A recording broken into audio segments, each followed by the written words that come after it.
Hey, what's up, everyone? This is Minnesota Mike back with you for another video. This is another one in my vlog series that I do through the Memphis Songwriters Association in conjunction with the blog that I write for them, talking all about songwriting and what has worked for various artists over the course of a handful of years, whether those songs have been hits or not.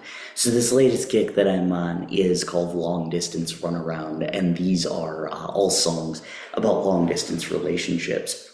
So thus far this week we have talked about the song Faithfully by Journey, and now we are going to talk about Somewhere Out There by Our Lady Peace. The last song we talked about, or the last song we will talk about in this blog is the one that I mentioned building this blog around, even though it falls in the different direction wildcard category.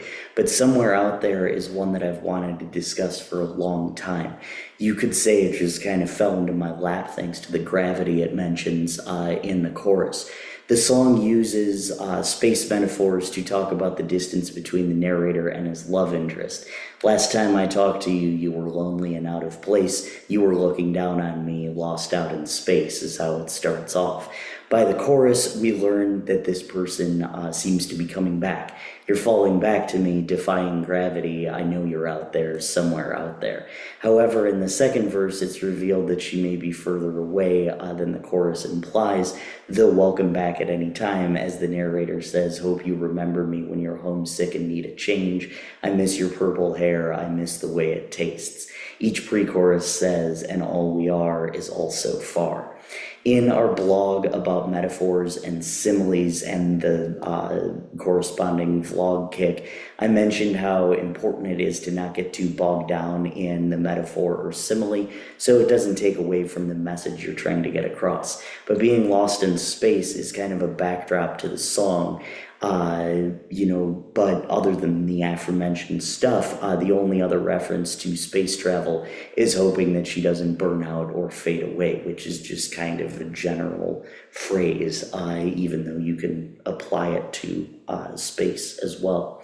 So melodically, the song is written in D major, D flat technically, since the guitar is turned down half a step, and uses the chords D, A, and G, as well as E minor and G in the intro. That is a 1-5-4-2-4 pattern. The verses use the same chords, but cut out the A, while the pre-chorus uses E minor and G, the 2 and the 5 chords. The chorus uses the same chords as the intro, as does the interlude and the bridge.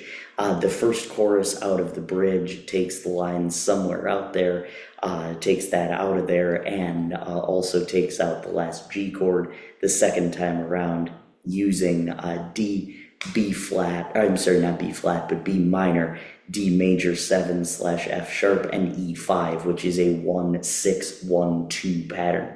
The outro is a rehash of the chorus and cuts out the G the last time out, ending on the E minor. This is a cool choice because it adds a level of melancholiness to the ending rather than some sort of resolve, which the song does not call for. Instrumentally, the song uses a synth pad to start off, followed by an acoustic guitar and bass guitar. There's also an electric guitar that comes in at the end of the first verse, and as the second verse starts out, the drums come in.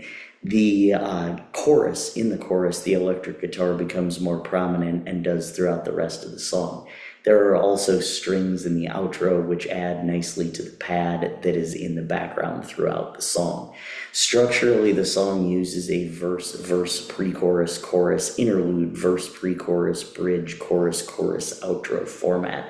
The bridge is relatively inconsequential as it's an instrumental one, so having both a pre-chorus and a bridge is not only also inconsequential, not making the song longer than it has to be, but also necessary.